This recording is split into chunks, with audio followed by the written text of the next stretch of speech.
नमस्कार दोस्तों, आप सुन रहे हैं मुंशी प्रेमचंद्र की कहानी आखिरी तोहफा। सारे शहर में सिर्फ एक ऐसी दुकान थी जहां विलायती रेशमी साड़ी मिल सकती थी और सभी दुकानदारों ने विलायती कपड़े पर कांग्रेस की मुहर लगवाई थी। मगर अमरनाथ की प्रेमिका की फरमाइश थी, उसको पूरा करना जरूरी था। वह कई दिन तक शहर की दुकानों का चक्कर लगाते रहे, दोगुना दाम देने पर तैयार थे। अब लेकिन कहीं सफल मनोरथ न हुए और उसके तकाजे बराबर बढ़ते जाते थे। होली आ रही थी, आखिर वह होली के दिन कौन सी साड़ी पहनेगी? उसके सामने अपनी मजबूरी को जाहिर करना अमरनाथ के पुरुषोचित अभिमान के लिए कठिन था। उसके इशारे से वह आसमान के तारे तोड़ लाने के लिए भी तत्पर हो जाते। आखिर जब कहीं मकसद पूरा न हुआ तो उन्होंने उसी खास दुकान पर जाने का इरादा कर लिया। उन्हें यह मालूम था कि दुकान पर धरना दिया जा रहा है। सुबह से शाम तक स्वयंसेवक तैनात रहते हैं और तमाशाइयों की भी हरदम खासी भीड़ रहती है। इसीलिए उस दुकान में जाने के लिए एक विशेष प्रकार के नैतिक साहस की जरूरत थी और यह साहस अमरनाथ में जरूरत से कम था। पढ़े लिखे आदमी थे, राष्ट्रीय भावनाओं से भी अपरिचित न थे, यथाशक्ति स्वदेशी चीजें ही इस्तेमाल करते थे, मगर इस मामले में बहुत कट्टर न थे। स्वदेशी मिल जाए तो बेहतर, वरना विदेशी ही सही, उस उसूल के मानने वाले थे। और खासकर जब उसकी फरमाइश थी तब तो कोई बचाव की सूरत ही न थी। अपनी जरूरतों को तो वह शायद कुछ दिनों के लिए टाल भी लेते, मगर उसकी फरमाइश तो मौत की तरह अटल है। उससे मुक्ति कहाँ? तय कर लिया कि आज साड़ी जरूर लाएंगे, कोई क्यों रोके? किसी को रोकने का क्या अधिकार है? माना स्वदेशी का इस्तेमाल अच्छी बात है, लेकिन किसी को जबरदस्ती करने का क्या हक है? अच्छी आजादी की लड़ाई है जिसमें व्यक्ति की आजादी का इतना बेदर्दी से खून हो। यूं दिल को मजबूत करके वह शाम को दुकान पर पहुंचे। देखा तो 5 वाल्टियर पॉकेटिंग कर रहे हैं और दुकान के सामने सड़क पर हजारों तमाशाइयां खड़े हैं। सोचने लगे दुकान में कैसे जाएं। कई बार कलेजा मजबूत किया और चले, मगर बरामदे तक जाते जाते हिम्मत ने जवाब दे दिया।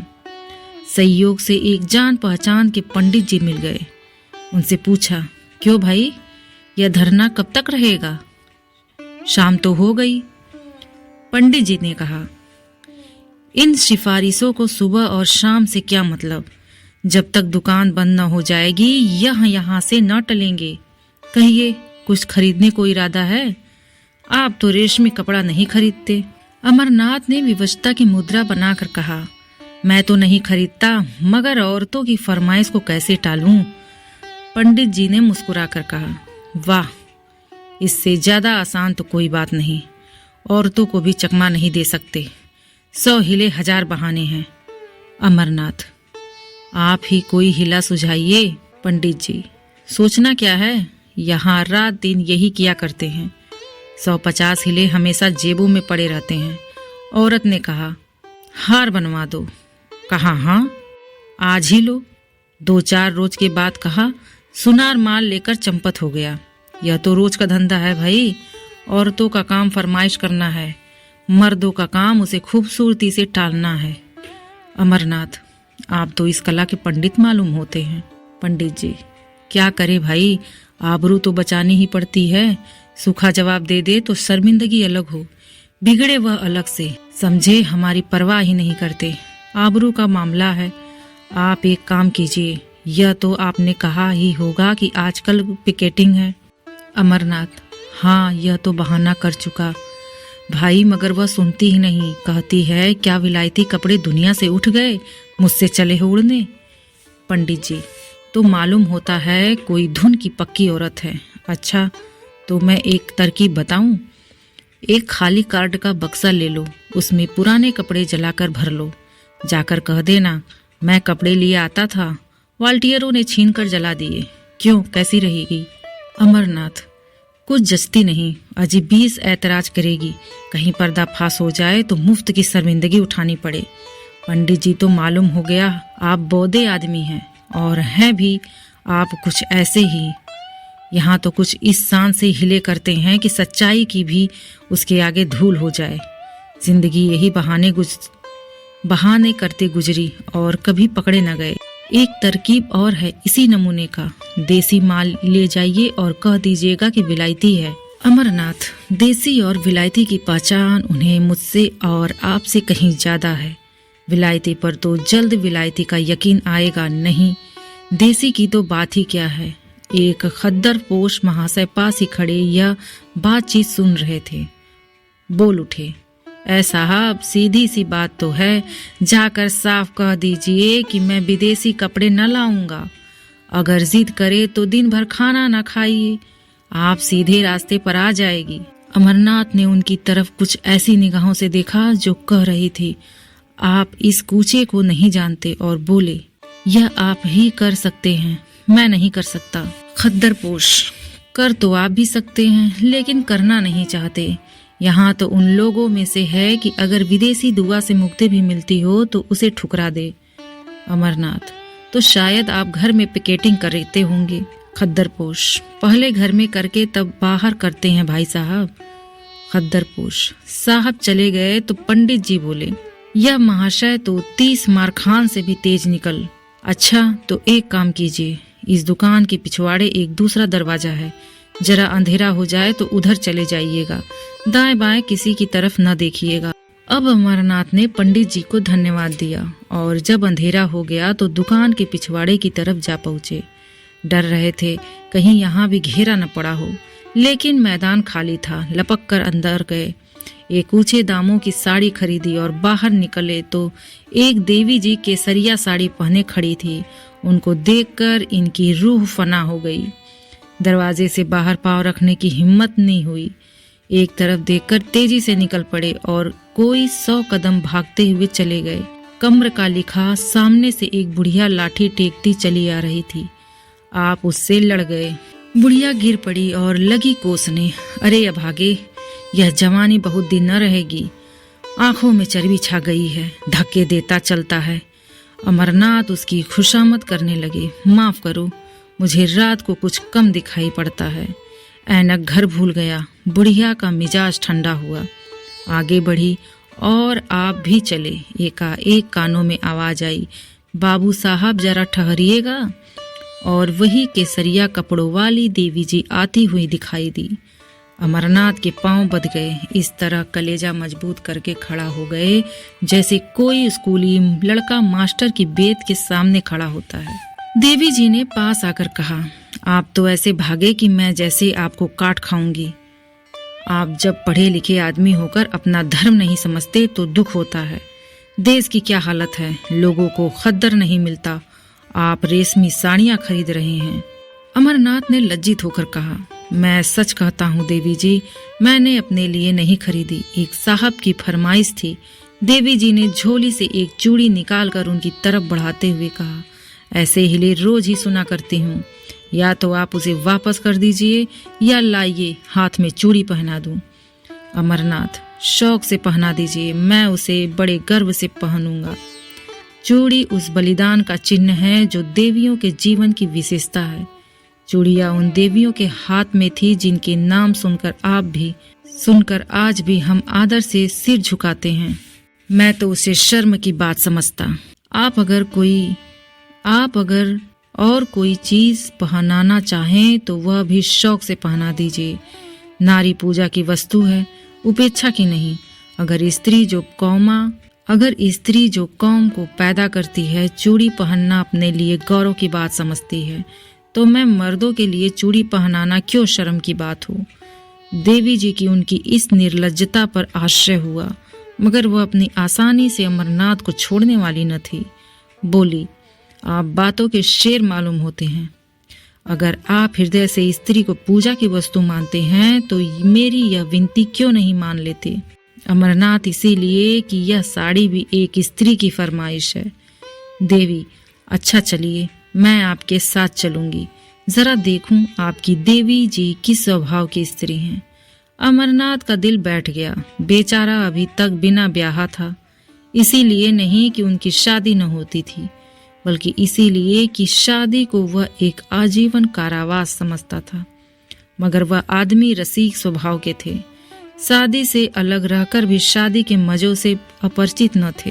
किसी ऐसे प्राणी की जरूरत उनके लिए अनिवार्य थी जिस पर वह अपने प्रेम को समर्पित कर सके, रूखी सूखी जिंदगी को तरोताजा कर सके, जिसके प्रेम की छाया में वह जरा देर के लिए ठंडक पा सके, जिसके दिल में वह अपनी उमड़ी हुई जवानी की भावनाओं को बिखेर कर उनका उगना देख सके। उनकी नजर ने मालती को चुना था, जिसकी शहर में घूम थी। इधर 1.5-2 साल से वह इसी खलियान के दाने चुना करते थे। देवी जी के आग्रह ने उन्हें थोड़ी देर के लिए उलझन में डाल दिया था। ऐसी शर्मिंदगी उन्हें जिंदगी में कभी न हुई थी। बोले, आज तो वह एक न्योते में गई हैं, घर में न होंगी। देवी जी ने अविश्वास से हंसकर कहा, तो मैं समझ गया आपकी देवी जी का कसूर नहीं, आपका कसूर है। देवी जी ने अविश्वास से हंसकर कहा, तो मैं समझ गया आपकी देवी जी का कसूर नहीं, आपका कसूर है। अमरनाथ ने लज्जित होकर कहा, मैं आपसे सच कहता हूँ, आज वह घर पर नहीं। देवी ने कहा, कल आ जाएगी? अमरनाथ बोले, हाँ, कल आ जाएंगी। देवी, तो आप यह साड़ी मुझे दे दीजिए और कल यही आ जाइएगा। मैं आपके साथ चलूंगी, मेरे साथ 2-4 बहनें भी होंगी। अमरनाथ ने बिना किसी आपत्ति के वह साड़ी देवी जी को दे दी और बोले, बहुत अच्छा, मैं कल आ जाऊंगा। मगर क्या आपको मुझ पर विश्वास नहीं है जो साड़ी की जमानत जरूरी है? देवी जी ने मुस्कुराकर कहा, सच्ची बात तो यही है कि मुझे आप पर विश्वास नहीं। अमरनाथ ने स्वाभिमान पूर्वक कहा, अच्छी बात है, आप इसे ले जाएं। देवी ने क्षण भर बाद कहा, शायद आपको बुरा लग रहा हो कि कहीं साड़ी गुम न हो जाए, इसे आप लेते जाइए, मगर कल आइए जरूर। अमरनाथ स्वाभिमान के मारे बगैर कुछ कहे घर की तरफ चल दिए। देवी जी लेते जाइए कहती रह गई। अमरनाथ घर न जाकर एक खद्दर की दुकान पर गए और 2 सूटों का खद्दर खरीदा। फिर अपने दर्जी के पास ले जाकर बोले, खलीफा, इसे रातों रात तैयार कर दो, मुंह मांगी सिलाई दूंगा। दर्जी ने कहा, बाबू साहब, आजकल तो होली की भीड़ है, होली से पहले तैयार ना हो सकेंगे। अमरनाथ ने आग्रह करते हुए कहा, मैं मुंह मांगी सिलाई दूंगा, मगर कल दोपहर तक मिल जाए। मुझे कल एक जगह जाना है, अगर दोपहर तक न मिले तो फिर मेरे किसी काम के न होंगे। दर्जी ने आधी सिलाई पेशगी ले ली और कल तैयार कर देने का वादा किया। अमरनाथ यहाँ से अस्वस्थ होकर मालती की तरफ चले। कदम आगे बढ़ते थे लेकिन दिल पीछे रह जाता था। काश वह उनकी इतनी विनती स्वीकार कर ले कि कल 2 घंटे के लिए उनके वीरान घर को रोशन करे। लेकिन यकीनन वह उन्हें खाली हाथ देखकर मुंह फेर लेगी, सीधे मुंह बात नहीं करेगी। आने का जिक्र ही क्या, एक ही बेमुरव्वत है। तो कल आकर देवी जी से अपनी सारी शर्मनाक कहानी बयान कर दूं। उस भोले चेहरे की निस्वार्थ उमंग उनके दिल में एक हलचल पैदा कर रही थी। उन आंखों में कितनी गंभीरता थी, कितनी सच्ची सहानुभूति, कितनी पवित्रता। उसके सीधे साधे शब्दों में कर्म की ऐसी प्रेरणा थी कि अमरनाथ का अपने इंद्रिय परायण जीवन पर शर्म आ रही थी। अब तक कांच के टुकड़े को हीरा समझकर सीने से लगाए हुए थे, आज उन्हें मालूम हुआ हीरा किसे कहते हैं। उसके सामने वह टुकड़ा तुच्छ मालूम हो रहा था। मालती की वह जादू भरी चितवन, उसकी वह मीठी अदाएं, उसकी सोखियां और नखरे मुल्लम उड़ा जाने के बाद अपनी असली सूरत में नजर आ रहे थे और अमरनाथ के दिल में नफरत पैदा कर रहे थे। वह मालती की तरफ जा रहे थे, उसके दर्शन के लिए नहीं, बल्कि उसके हाथों से अपना दिल छीन लेने के लिए। प्रेम का भिखारी आज अपने भीतर एक विचित्र अनिच्छा का अनुभव कर रहा था। उसे आशय हो रहा था कि अब तक वह क्यों इतना बेखबर था।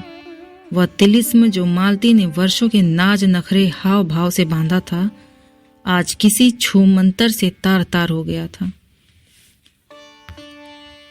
मालती ने उन्हें खाली हाथ देखकर त्योरियां चढ़ाते हुए कहा, साड़ी लाए या नहीं? अमरनाथ ने उदासीनता के ढंग से जवाब दिया, नहीं। मालती ने आश्चर्य से उनकी तरफ देखा। नहीं? वह उनके मुंह से यह शब्द सुनने की आदी न थी। यहाँ उसने संपूर्ण समर्पण पाया था। इसका इशारा अमरनाथ के लिए भाग्य लिपि के समान था। बोली, क्यों अमरनाथ, क्यों नहीं लाए? मालती, बाजार में मिली न होगी, तुम्हें क्यों मिलने लगी और मेरे लिए? अमरनाथ, नहीं साहब, मिली मगर लाया नहीं। मालती, आखिर क्यों नहीं? मालती, आखिर कोई वजह? रुपए मुझसे ले जाते। अमरनाथ, तुम खामखा जलाती हो, तुम्हारे लिए जान देने को मैं हाजिर रहा। मालती, तो शायद तुम्हें रुपए जान से भी ज्यादा प्यारे हो। अमरनाथ, तुम मुझे बैठने दोगी या नहीं? मेरी सूरत से नफरत हो तो चला जाऊं। मालती, तुम्हें आज हो क्या गया है? तुम तो इतने तेज मिजाज के न थे। अमरनाथ, तुम बातें ही ऐसी कर रही हो। मालती, तो आखिर मेरी चीज क्यों नहीं लाए? अमरनाथ ने उसकी तरफ बड़े वीर भाव के साथ देखकर कहा, दुकान गया, जिल्लत उठाई और साड़ी लेकर चला तो एक औरत ने छीन ली। मैंने कहा, मेरी बीवी की फरमाइश है, तो बोली, मैं उन्हीं को दूंगी, कल तुम्हारे घर आऊंगी। मालती ने शरारत भरी नखरों से देखते हुए कहा, तो यह कहिए आप दिल हथेली पर लिए फिर रहे थे और एक औरत को देखा और उसके कदमों पर चढ़ा दिया। अमरनाथ, वह उन औरतों में नहीं जो दिलों की घात में रहती है। मालती, तो कोई देवी होगी। अमरनाथ, मैं उसे देवी ही समझता हूँ। मालती, तो आप उस देवी की पूजा कीजिएगा। अमरनाथ, मुझ जैसी आवारा नौजवान के लिए उस मंदिर के दरवाजे बंद हैं। मालती, बहुत सुंदर होगी। अमरनाथ, न सुंदर है, न रूप वाली, न ऐसी अदाएं कुछ, न मधुर भाषिणी, न तनवंगी, बिल्कुल एक मामूली मासूम लड़की है। लेकिन जब मेरे हाथ से उसने साड़ी छीन ली तो मैं क्या कर सकता हूँ? मेरी गैरत ने तो गवारा न किया कि उसके हाथ से साड़ी छीन लूं। तुम ही इंसाफ करो, वह दिल में क्या कहती? मालती, तो तुम्हें इसकी ज्यादा परवाह है कि वह अपने दिल में क्या कहेगी। मैं क्या कहूंगी इसकी जरा भी परवाह न थी। मेरे हाथ से कोई मर्द मेरी कोई चीज छीन ले तो मैं देखूं, चाहे वह दूसरा कामदेव ही क्यों न हो। अमरनाथ, अब इसे चाहे मेरी कायरता समझो, चाहे हिम्मत की कमी, चाहे शराफत में उसके हाथ से न छीन सका। मालती, तो कल वह साड़ी लेकर आएगी क्यों? अमरनाथ, जरूर आएगी। मालती, तो जाकर मुंह धोआओ, तुम इतने नादान हो, यह मुझे मालूम न था। साड़ी देकर चले आए, अब कल वह आपको देने आएगी। अमरनाथ, खैर, इसका इम्तिहान कल ही हो जाएगा। अभी से क्यों बदगुमानी करती हो? तुम शाम को जरा देर के लिए मेरे घर तक चलना। मालती, जिससे आप कहें कि यह मेरी बीवी है। अमरनाथ, मुझे क्या खबर थी कि वह मेरे घर आने के लिए तैयार हो जाएगी, नहीं तो और कोई बहाना कर देता। मालती, तो आपकी साड़ी आपको मुबारक, मैं नहीं जाती। अमरनाथ, मैं तो रोज तुम्हारे घर आता हूँ, तुम एक दिन के लिए भी नहीं चल सकती? मालती ने निष्ठुरता से कहा, अगर मौका आ जाए तो तुम अपने को मेरा शौहर कहलाना पसंद करोगे? दिल पर हाथ रखकर कहना। अमरनाथ दिल में कट गए। बात बनाते हुए बोले, मालती, तुम मेरे साथ अन्याय कर रही हो, बुरा न मानना। मेरे व तुम्हारे बीच प्यार और मोहब्बत दिखलाने के बावजूद एक दूरी का पर्दा पड़ा था। हम दोनों एक दूसरे की हालत को समझते थे और इस पर्दे का हटाने की कोशिश न करते थे। यह पर्दा हमारे संबंधों की अनिवार्य शर्त था। हमारे बीच एक व्यापारिक समझौता सा हो गया। हम दोनों उसकी गहराई में जाते हुए डरते थे। नहीं, बल्कि मैं डरता था और तुम जानबूझकर न जाना चाहती थी। अगर मुझे विश्वास हो जाता कि तुम्हें जीवन सहचरी बनाकर मैं वह सब कुछ पा पा जाऊंगा जिसका मैं अपने को अधिकारी समझता हूँ, तो मैं अब तक कभी का तुमसे इसकी याचना कर चुका होता, लेकिन तुमने कभी मेरे दिल में यह विश्वास पैदा करने की परवाह न की। मेरे बारे में तुम्हें यह शक है, मैं नहीं कह सकता।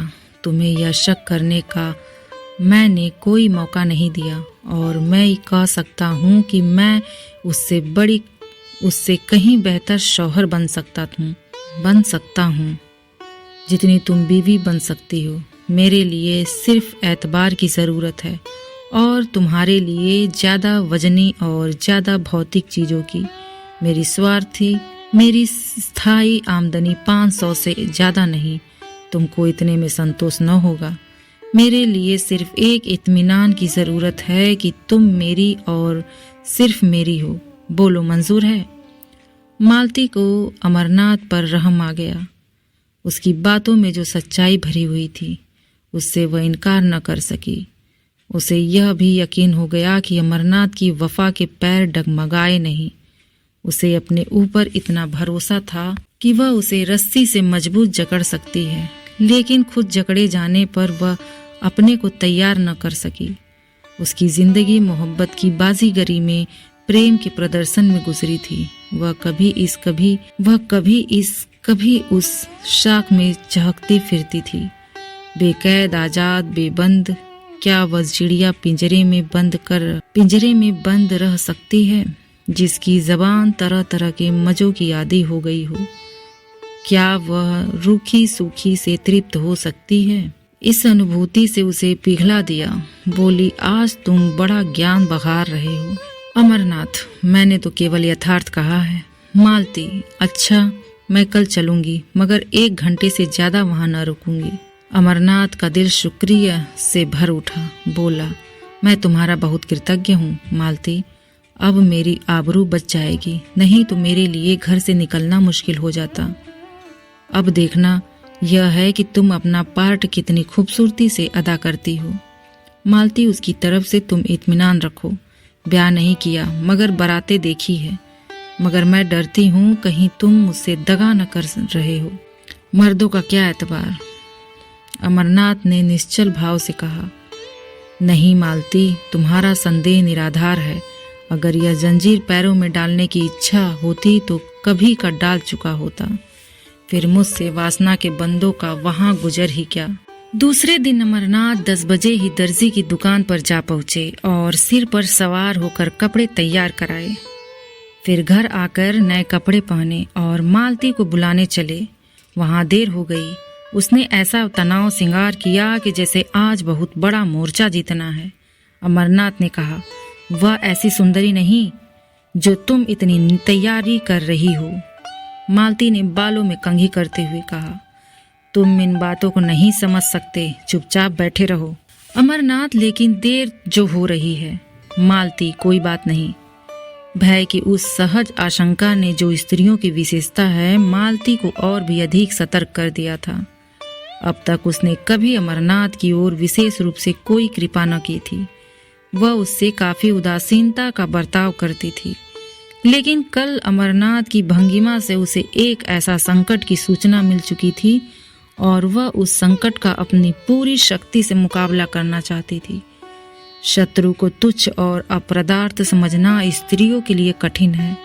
आज अमरनाथ को अपने हाथ से निकलते वह अपनी पकड़ को मजबूत कर रही थी। अगर इस तरह की उसकी चीज तो फिर वह अपनी प्रतिष्ठा कब तक बनाए रख सकेगी? जिस चीज पर उसका कब्जा है उसकी तरफ कोई आंख ही क्यों उठाए? राजा भी तो एक एक अंगुल जमीन के पीछे जान देता है।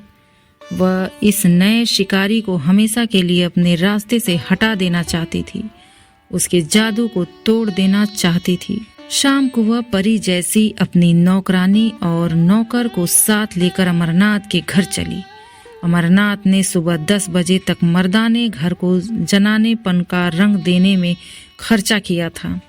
ऐसी तैयारियां कर रखी थी जैसे कोई अफसर मुआयना करने वाला हो।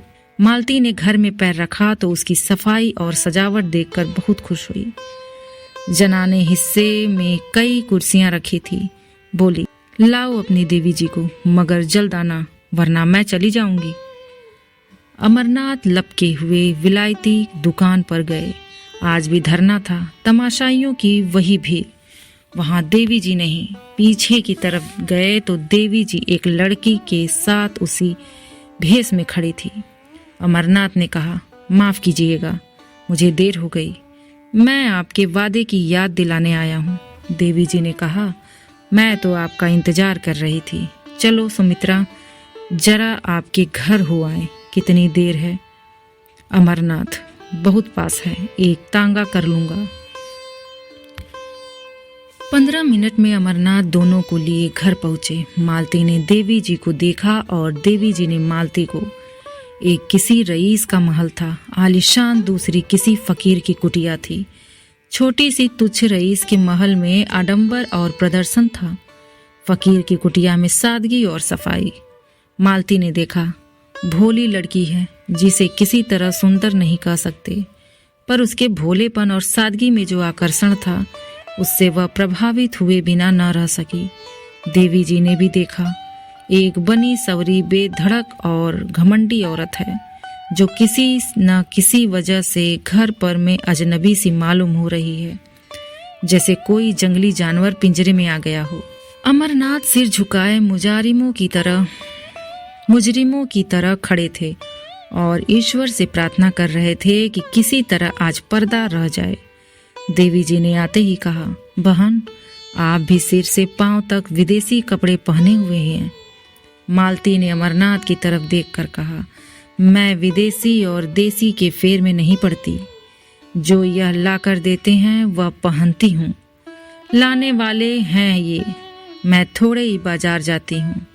देवी ने शिकायत भरी आंखों से अमरनाथ की तरफ देखकर कहा, आप तो कहते थे यह इनकी फरमाइश है, मगर आप ही का कसूर निकल आया। मालती, मेरे सामने इनसे कुछ मत कहो। तुम बाजार में भी दूसरे मर्दों से बातें कर सकती हो, जब वह बाजार चले जाएं तो जितना चाहे कह सुन लेना, मैं अपने कानों से नहीं सुनना चाहती। देवी जी, मैं कुछ कहती नहीं, और बहन जी मैं कह ही क्या सकती हूँ, कोई जबरदस्ती तो नहीं, बस विनती कर सकती हूँ। मालती, इसका मतलब है कि इन्हें अपने देश की भलाई का जरा भी ख्याल नहीं। उसका ठेका तुम्ही ने ले लिया है। पढ़े लिखे आदमी हैं, 10 आदमी इज्जत करते हैं, अपना नफा नुकसान समझ सकते हैं। तुम्हारी क्या हिम्मत कि उन्हें उपदेश देने बैठो, या सबसे ज्यादा अक्लमंद तुम ही हो। देवी जी, आप मेरा मतलब गलत समझ रही हैं बहन। मालती, हाँ, गलत तो समझूंगी ही, इतनी अकल कहाँ से लाऊं कि आपकी बातों का मतलब समझूं। खद्दर की साड़ी पहन ली, झोली लटका ली, एक बिल्ला लगा लिया, बस यह अख्तियार है। जहाँ चाहे आए जाएं, जिससे चाहे हंसे बोलें, घर में कोई पूछता नहीं तो जेल खाने का भी क्या डर। मैं इसे हुड़दंगा पना समझती हूँ जो शरीफों की बहू बेटियों को शोभा नहीं देता। अमरनाथ दिल में कटे जा रहे थे, छिपने के लिए बिल ढूंढ रहे थे। देवी की पेशानी पर जरा बल न था, लेकिन आंखें डबडबा रही थी। अमरनाथ ने मालती से जरा तेज स्वर में कहा, क्यों खामखा किसी का दिल दुखाती हो? यह देवियां अपना ऐश आराम छोड़कर यह काम कर रही हैं, क्या तुम्हें इसकी बिल्कुल खबर नहीं? मालती, रहने दो, बहुत तारीफ न करो, जमाने का रंग ही बदला जा रहा है। मैं क्या करूंगी और तुम क्या करोगे? तुम मर्दों ने औरतों को घर में इतनी बुरी तरह कैद किया कि आज वे रस्म रिवाज शर्म हया को छोड़कर निकल आई हैं, और कुछ दिनों में तुम लोगों की हुकूमत खात्मा हुआ जाता है। विलायती और विदेशी तो दिखलाने के लिए हैं, असल में यह आज़ादी की ख्वाहिश है जो तुम्हें हासिल है। तुम अगर 2-4 शादियां कर सकते हो तो औरत क्यों न करे? सच्ची बात यह है, अगर आंखें हैं तो अब खोल कर देखो। मुझे वह आज़ादी न चाहिए, यहाँ तो लाज होते हैं, और मैं शर्म हया को अपना सिंगार समझती हूँ। देवी जी ने अमरनाथ की तरफ फरियाद की आंखों से देखकर कहा, बहन ने तो औरतों को जलील करने की कसम खा ली है। मैं बड़ी बड़ी उम्मीदें लेकर आई थी, मगर शायद यहाँ से नाकाम जाना पड़ेगा। अमरनाथ ने वह साड़ी उसको देते हुए कहा, नहीं, बिल्कुल नाकाम तो आप नहीं जाएंगी। हाँ, जैसी कामयाबी की आपको उम्मीद थी वह न होगी। मालती ने डपटते हुए कहा, वह मेरी साड़ी है, तुम उसे नहीं दे सकते। अमरनाथ ने शर्मिंदा होते हुए कहा, अच्छी बात है, न दूंगा। देवी जी, ऐसी हालत में तो शायद आप मुझे माफ करेंगी। देवी जी चली गई तो अमरनाथ ने त्योरियां बदल कर कहा, यह तुमने आज मेरे मुंह में कालिख लगा दी। तुम इतनी बदतमीज और बदजमान हो, मुझे मालूम न था। मालती ने रोषपूर्ण स्वर में कहा, तो अपनी साड़ी उसे दे देती। मैंने ऐसी कच्ची गोलियां नहीं खेली। अब तो बदतमीज भी हूँ, बदजबान भी। उस दिन इन बुराइयों में से एक भी न थी। जब मेरी जूतियां सीधी करते थे, इस छोकरी ने मोहिनी डाल दी। जैसी रूह वैसी फरिश्ते, मुबारक हो। यह कहती हुई मालती बाहर निकली। उसने समझा था जबान चलाकर और ताकत से वह उस लड़की को उखाड़ फेंकेगी, लेकिन जब मालूम हुआ कि अमरनाथ आसानी से काबू में आने वाला नहीं, तो उसने फटकार बताई। अमरनाथ मिल सकता था तो बुरा न था, उससे ज्यादा कीमत वह उसके लिए दे न सकती थी। अमरनाथ उसके साथ दरवाजे तक आए। जब तक वह तांगे पर बैठी तो विनती करते हुए बोले, यह साड़ी दे दो ना मालती, मैं तुम्हें कल इससे अच्छी साड़ी ला दूंगा। मगर मालती ने रूखेपन से कहा, यह साड़ी तो अब लाख रुपए पर भी नहीं दे सकती। अमरनाथ ने त्योरियां बदल कर जवाब दिया, अच्छी बात है, ले जाओ, मगर समझ लो यह मेरा आखिरी तोहफा है। मालती ने होठ चढ़ाकर कहा, इसकी परवाह नहीं, तुम्हारे बगैर मैं मर नहीं जाऊंगी, इसका तुम्हें यकीन दिलाती हूँ। आप सुन रहे थे मुंशी प्रेमचंद्र की कहानी आखिरी तोहफा।